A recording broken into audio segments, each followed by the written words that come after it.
kita akan mendengarkan kebenaran firman Tuhan. Nah, tema firman Tuhan pada malam hari ini yaitu doa Ishak. Ya, doa Ishak. Dan firman Tuhan ini terambil dari kitab Kejadian pasal 25 ayat 19 sampai 24. Kejadian pasal 25 ayat 19 sampai ayat yang ke-24 saya akan bacakan bagi kita semua. Inilah riwayat keturunan Ishak anak Abraham. Abraham memperanakan Ishak. Dan Ishak berumur 40 tahun ketika Ribka anak Betuel, orang Aram dari Padan Aram, saudara perempuan Laban orang Aram itu, diambilnya menjadi istrinya. Berdoalah Ishak kepada Tuhan untuk istrinya, sebab istrinya itu mandul. Tuhan mengabulkan doanya sehingga Ribka, istrinya itu mengandung. Tetapi anak-anaknya bertolak-tolakan di dalam rahimnya dan ia berkata, jika demikian halnya, mengapa aku hidup? Dan ia pergi meminta petunjuk kepada Tuhan. Firman Tuhan kepadanya, dua bangsa ada dalam kandunganmu, dan dua suku bangsa akan berpencar dari dalam rahimmu. Suku bangsa yang satu akan lebih kuat dari yang lain, dan anak yang tua akan menjadi hamba kepada anak yang muda. Setelah genap harinya untuk bersalin, memang anak kembar yang ada yang di dalam kandungannya. Amin untuk pembacaan firman Tuhan. Mari kita berdoa terlebih dahulu. Bapa di sorga, kami serahkan ke dalam tangan-Mu di saat ini dalam mengerti firman Tuhan, khususnya dalam belajar kebenaran-Mu mengenai doa. Tuhan, tolonglah kami agar kami bisa mengerti dan kami bisa melakukannya, agar dalam kehidupan doa kami semakin bertumbuh. Dengarkanlah doa kami, dalam nama Tuhan Yesus kami berdoa. Amin. Saudara-saudara, firman Tuhan yang barusan kita baca, tentunya kita sudah tahu, ini tentang Ishak. Nah, kita tahu Ishak itu adalah anak Abraham, anak yang dijanjikan Tuhan kepada Abraham, yaitu Ishak. Dan Tuhan sudah mengatakan kepada Abraham bahwa melalui keturunannya ini, yaitu Ishak, maka Abraham akan mempunyai atau memiliki banyak sekali keturunan. Bahkan diperlihatkan bintang-bintang di langit, ya, dan juga seperti pasir, ya, di pantai. Jadi di situ diberitahukan kepada Abraham bahwa melalui Ishak Abraham akan diberkati dan memiliki banyak keturunan. Nah, tetapi apa yang kita bacakan tadi tentang Ishak, bagaimana waktu dia menikah, di sini dikatakan ayatnya yang ke-20, bahwa Ishak waktu menikah umur 40 tahun. Kalau sekarang kan rata-rata orang menikah antara 20 sampai 30. Nah, ternyata Ishak itu dia, kalau pada kita sekarang ya, itu udah cukup. Oke, gini dia ya. Ya, cukup lumayan tua umurnya ya. Umur 40 tahun. Dan setelah dia menikah, di sini diberitahukan kepada kita bahwa Ishak tidak langsung mempunyai anak. Ya, bahkan kita membaca di sini ada 20 tahun lamanya sampai nantinya Yakub dan Esau itu lahir. Kita bisa membaca di ayatnya yang ke-26. Nah, ada 3 hal yang akan kita pelajari dari Ishak ini dalam hal berdoa. Ketika dia tidak memiliki anak atau belum memiliki anak, apa yang dilakukan oleh Ishak? Ya, di sini dikatakan di ayat yang ke-21, berdoalah Ishak kepada Tuhan untuk istrinya, sebab istrinya itu mandul. Nah, Tuhan mengabulkan doanya. Nah, 3 pelajaran yang bisa kita pelajari dari doa Ishak ini. Yang pertama, kita tahu bahwa Ishak itu adalah anak yang dijanjikan Tuhan, di mana nanti keturunan Abraham akan banyak melalui Ishak. Nah, kita tahu Ishak, setelah Ishak, Yakub. Artinya apa? Ishak sebenarnya juga dia sudah tahu bahwa melalui dia nantinya, dia punya keturunan. Tuhan akan menggenapi janjinya kepada Abraham. Tuhan tidak mungkin ingkar janjinya. Tuhan tidak mungkin batal janjinya kepada Abraham bahwa Abraham akan memiliki keturunan banyak melalui Ishak ini. Nah, tetapi kita melihat bahwa Ishak tidak langsung memiliki anak.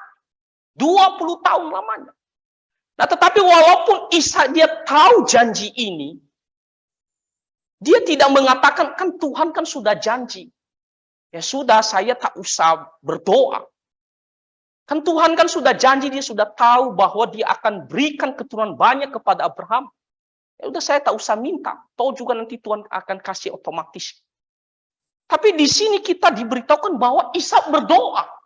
Meskipun janji Tuhan itu sudah nyata-nyata jelas kepada Abraham, dan Ishak pun tahu janji ini. Bahwa melalui dia, Abraham akan memiliki keturunan banyak. Itu berarti Ishak tidak mungkin dia tidak punya anak.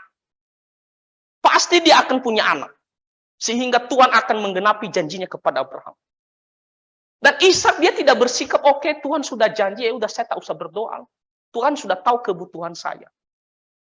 Tuhan sudah tahu pergumulan saya. Tak usah berdoa. Tak mungkin batal janji Tuhan. Tapi justru Ishak memberikan kita teladan yang sangat baik. Dia berdoa, saudara-saudara. Walaupun dia sudah tahu janji itu pasti akan digenapi. Tapi dia berdoa. Dia memohon, dia meminta kepada Tuhan. Hal ini adalah pelajaran yang sangat baik bagi kita, saudara-saudara. Dalam kehidupan kita, orang-orang Kristen, kita sudah tahu bahwa Tuhan juga berjanji bahwa dia akan pelihara anak-anak. Dia akan selalu berbuat baik kepada kita, menolong kita. Tetapi kadang-kadang kita tidak mau datang berdoa. Ada orang yang mengatakan, ngapain berdoa? Kan Tuhan itu maha tahu. Dia tahu apa yang menjadi kebutuhan kita. Bahkan Tuhan pun mengatakan sebelum kita berdoa, dia sudah tahu apa yang kita butuhkan. Kadang-kadang orang mengatakan, nggak usah berdoa lah, Tuhan kan tahu. Jadi tanpa kita minta pun, maka Tuhan pasti akan kasih. Nah, itu adalah sikap yang salah, saudara-saudara.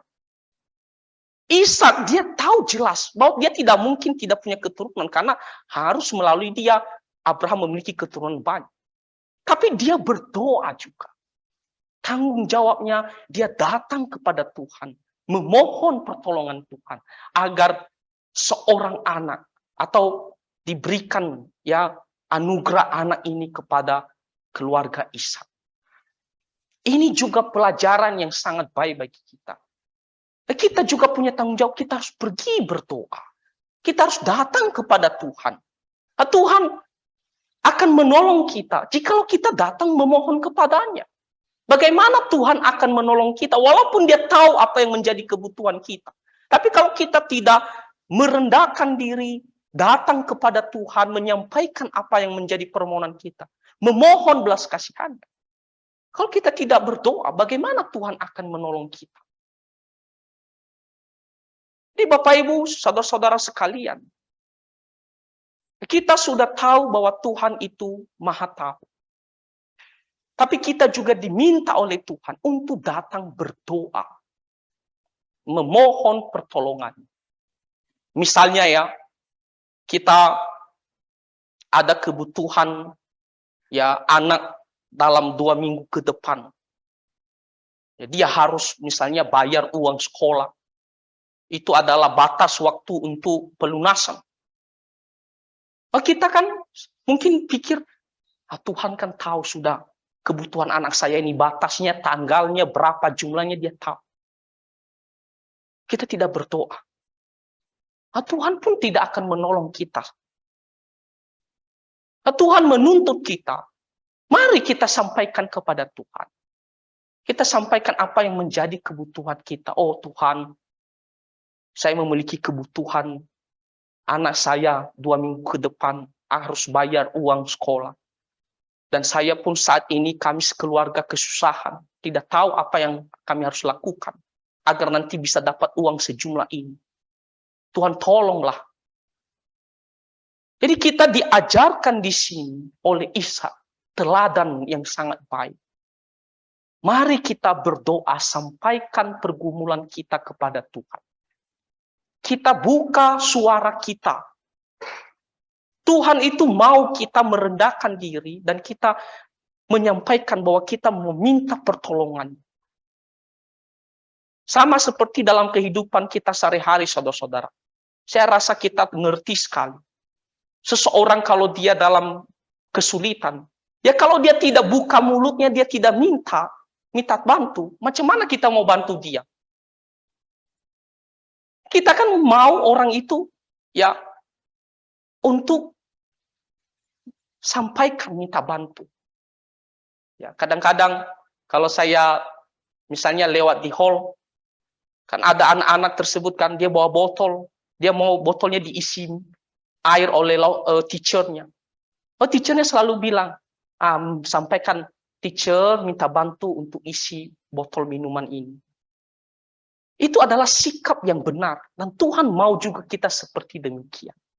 Kita sampaikan pergumulan kita dan memohon pertolongan Tuhan. Nah, ini adalah pelajaran pertama yang kita pelajari dari doa Ishak ini.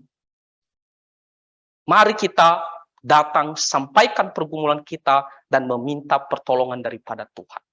Nah, Tuhan akan mendengarnya dan Tuhan akan menolong kita. Nah, hal yang kedua yang menjadi pelajaran bagi kita. Kita melihat bagaimana Ishak, dia tidak punya anak selama 20 tahun, saudara-saudara. 20 tahun itu hampir 20 tahun. Karena dikatakan di sini waktu nanti mereka punya anak, Ishak sudah berumur 60 tahun. Anggap hampir 20 tahun. 20 tahun itu bukan waktu yang singkat, saudara-saudara. 20 tahun. Ya maaf kata saya sendiri. Saya waktu setelah menikah, hampir 3 tahun ya. Dan waktu hampir 3 tahun itu, kami selalu berdoa. Itu benar-benar situasi yang bergumul. Satu sisi orang tanya begini, orang bilang begini. Lalu tanya-tanya terus. Dalam hati pun, aduh Tuhan, kapan punya seorang anak? Itu baru 3 tahun. Ini 20 tahun. Oh, saya pikir-pikir, kalau saya bandingkan waktunya, saya datang ke Batam ini tahun 2011 ya. Sekarang udah tahun 2022. Tapi saya sudah merasa lama sekali saya sudah di Batam. Nah, Ishak 20 tahun. Ini baru 11 tahun. Ini Ishak hampir 20 tahun menantikan anak. Dan selama 20 tahun itu, hampir 20 tahun, terus juga dia berdoa. Dia berharap kepada Tuhan. Ini bukan baru dia berdoa ya di akhir-akhir, bukan. Ini juga tahun demi tahun dia terus berdoa, menantikan, berharap akan pertolongan Tuhan. Ya. Jadi apa yang kita pelajari di sini? Ishak berdoa, tiada henti-hentinya, terus berdoa, terus berharap akan pertolongan Tuhan. Meskipun waktunya begitu lama, jawaban doa itu begitu lama. Tapi Ishak terus berdoa, terus berdoa, terus berharap kepada Tuhan. Mungkin kadang-kadang ya isi doa itu kita merasa kosong, jawabannya belum datang. Kadang-kadang kita bisa putus asa. Kita mungkin berpikir, aduh, jangan-jangan Tuhan tidak berkehendak, udahlah, tak usah berdoa, berhenti berdoa. Sudah bertahun-tahun saya berdoa, tapi kok tidak ada jawabannya. Tapi Ishak membutuhkan waktu begitu lama, dia terus berdoa, tanpa henti-hentinya. Dan Tuhan melihat ketekunan doanya, dan Tuhan menjawab doanya. Nah, ini pelajaran yang sangat baik juga bagi kita. Ketika kita berdoa, tidak cukup hanya satu kali berdoa saja. Kadang kita memang bersemangat untuk berdoa. Tapi semangatnya 1-2 kali saja. Kita mau apa yang kita mohonkan langsung besoknya Tuhan kasih. Kita mau waktunya sesuai dengan kehendak kita. Kalau Tuhan belum kasih dalam waktu 1, 2, 3 hari atau 1 minggu lalu kita berhenti, kita sudah putus asa. Kita mungkin kecewa sama Tuhan. Kita mungkin bilang, tak usah berdoalah. Banyak kita seperti demikian dalam hal berdoa. Kita cepat putus asa, cepat berhenti berdoa. Kita cepat mengatakan, sudahlah, tak usah berdoa lagi. Maunya 1 kali berdoa, langsung dijawab oleh Tuhan. Nah, itu tidak benar, saudara-saudara. Kalau memang doa kita itu tidak ada sifat yang berdosa, tidak ada hal yang mengandung dosa dalam isi doa kita itu. Dan kalau memang kita tahu dengan jelas-jelas, ya Tuhan belum tunjukkan kehendaknya, kita terus berdoa. Ya, terus berdoa tanpa henti-hentinya. Meskipun waktunya mungkin akan harus sampai 1 bulan, 1 tahun, bertahun-tahun. Tapi Tuhan melihat ketekunan, kesetiaan kita dalam berdoa. Ada orang-orang tertentu juga yang saya dengar, ya, ketika mereka baru menikah dan mereka bergumul bertahun-tahun. Tapi akhirnya Tuhan dengarkan doa mereka. Kenapa? Karena mereka setia, tekun, terus berharap kepada Tuhan. Nah, inilah yang Tuhan mau kepada kita. Terus berdoa, terus berharap, terus bersandar sama Tuhan. Itu yang Tuhan mau. Terus bergantung kepadanya, memohon belas kasihan. Tiada henti-hentinya. Inilah sikap doa yang benar. Ishak, dia harus menunggu 20 tahun. Ya, belasan tahun, bertahun-tahun. Dia dengan sabar menantikan jawaban daripada Tuhan. Dan dia terus juga tekun berdoa, memohon pertolongan Tuhan. Nah, jadi saudara-saudara, dalam kehidupan kita sehari-hari, mungkin ada sekarang ini kita pergumulkan sesuatu. Kita mungkin beda-beda apa yang menjadi permohonan kita, masalah kita. Macam saya sendiri, saya punya dulu kerinduan agar tante saya ya bisa tinggal di Indonesia. Dan itu juga kerinduan orang tua kami, keluarga besar kami. Karena dia selama di luar negeri itu puluhan tahun, ya, dia berada di luar negeri dan dia sudah bilang dia tidak akan kembali lagi. Tetapi Tuhan dengarkan doa keluarga kami, ya khususnya nenek saya ya, yang begitu gigih untuk berdoa agar tante kami ini bisa tinggal di Indonesia. Hal yang mungkin kita pikir tak mungkin, tak ada harapan lagi. Tapi Tuhan juga melihat ketekunan doa kita. Ya, Tuhan akan menjawab, berbelas kasihan kepada kita. Ya, bagaikan orang yang terus mengetok pintu, terus mengulurkan tangan. Ya, Bapa kita di sorga adalah Allah yang penuh kasih. Dia tidak mungkin dia campakkan tolak kita orang yang anak-anaknya yang terus mengulurkan tangan kepadanya, terus memohon kepadanya. Tidak mungkin. Kita saja manusia. Oh, ada orang yang meminta sesuatu, ya kita mungkin 1 kali tolak. Tapi kalau dia terus ya minta-minta ya, kita pun nggak tega, ya kan? Apalagi Bapa kita di sorga, dia selalu mengasihi kita. Ketika kita tetap setia memohon pertolongannya, dia akan menolong kita pada waktu itu. Jadi pelajaran kedua adalah berdoa tanpa henti-hentinya. Tekun berdoa, sabar, terus berharap kepada Tuhan. Sampai Tuhan ya tunjukkan kehendaknya. Dan tentunya apapun kehendak Tuhan juga kita harus terima. Karena itu adalah kehendak Tuhan yang terbaik.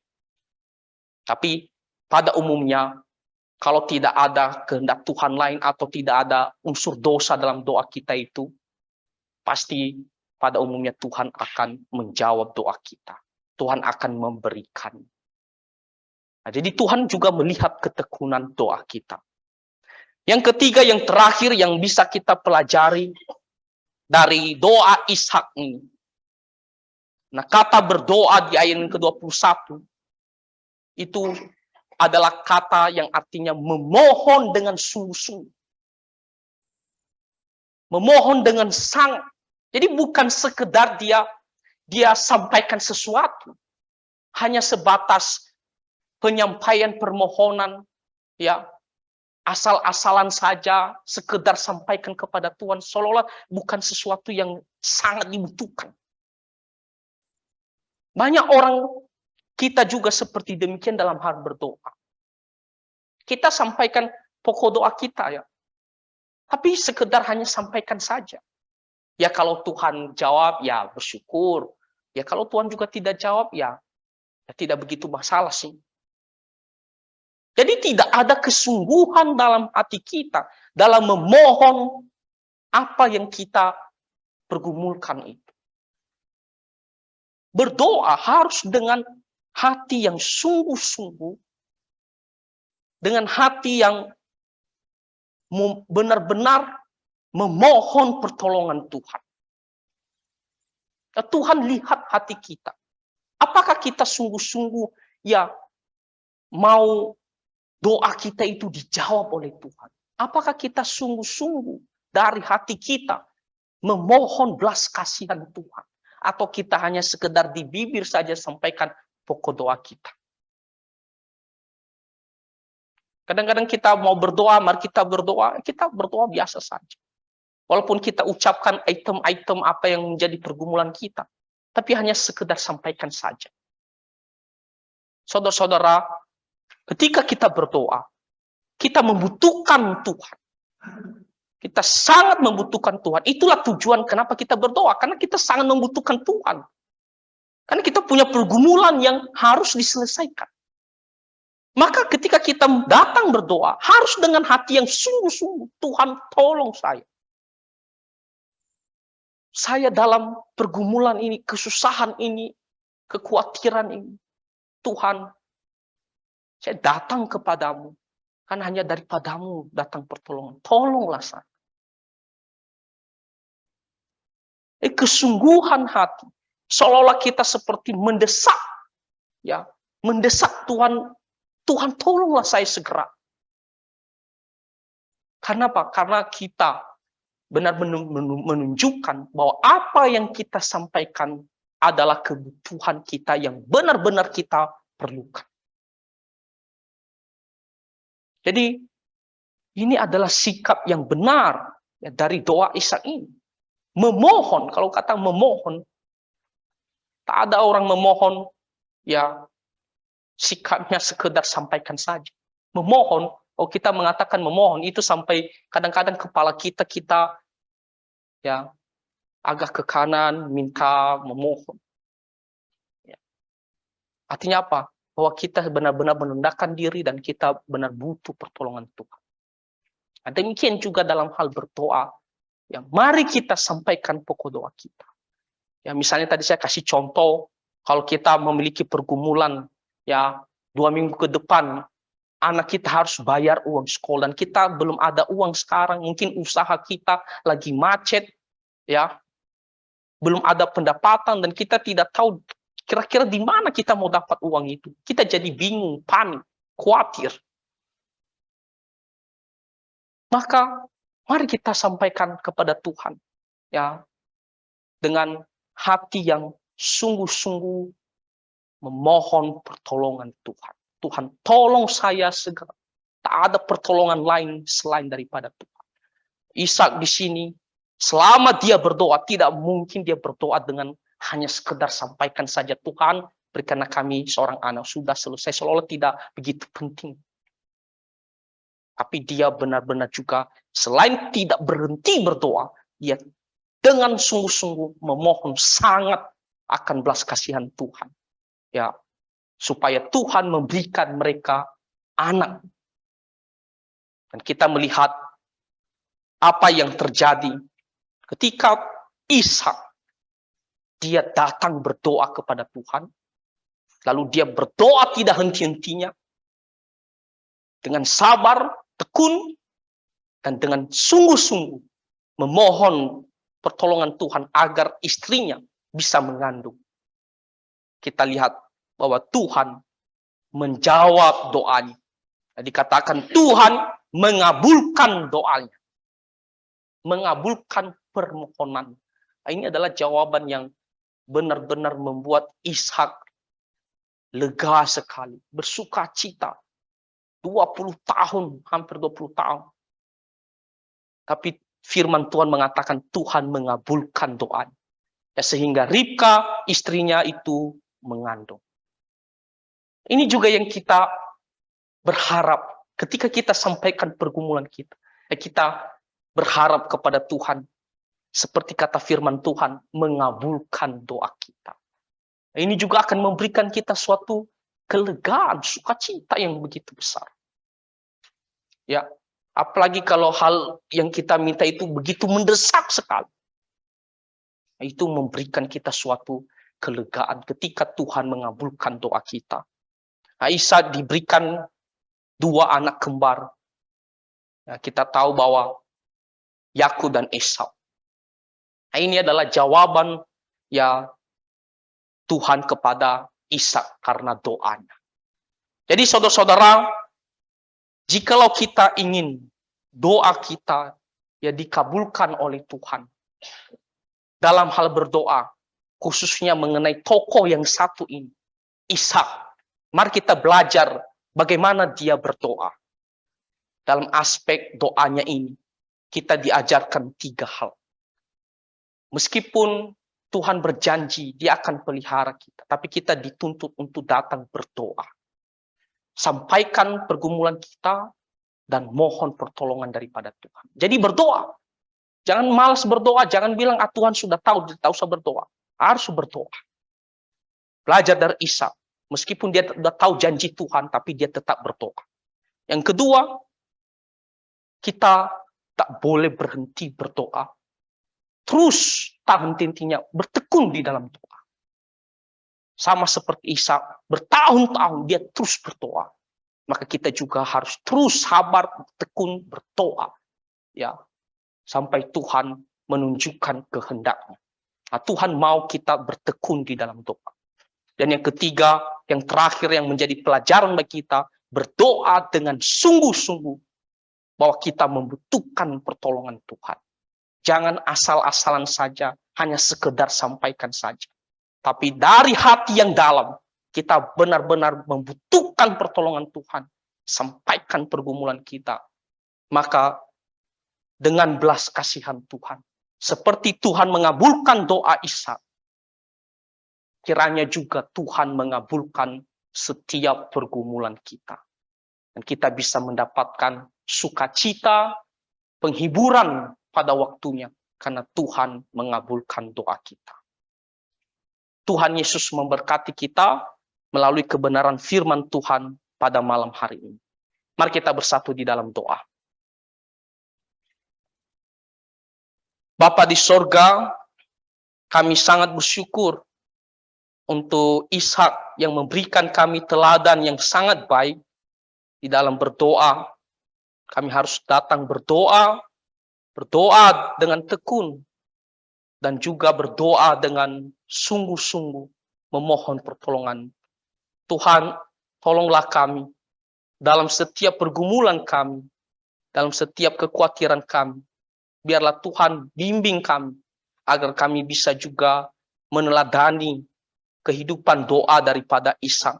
Dan kami juga sangat berharap pada waktunya juga Tuhan mengabulkan doa kami.